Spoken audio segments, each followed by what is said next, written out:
Hi, my name is David. Today we're going to do a CSS Flexbox tutorial on freeCodeCamp. And we're going to learn more about the justify content property.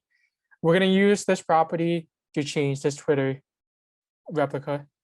And it wants us to change the profile name with the justify content. So we can see here the profile name. We have it here. And it's part of the header. So we can see here header. And then the profile header starts up here, and then the profile names here.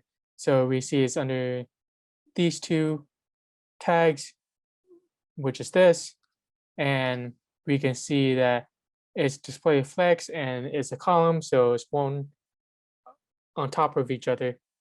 And then if we justify content with a vertical, to the previous example we did horizontal, now it's a vertical. So it starts off from top to bottom, but then we can do any of the ones. So like, for example, flex n will be from bottom to the top, and then center will be from the center vertically as well.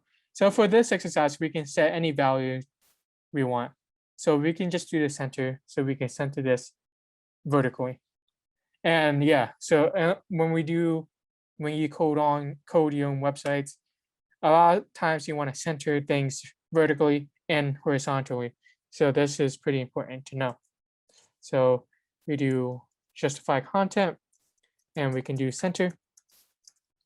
And now we can see this div, each H3 and H4 is now center inside of the header profile name container div. And that's it for this one. Thank you so much.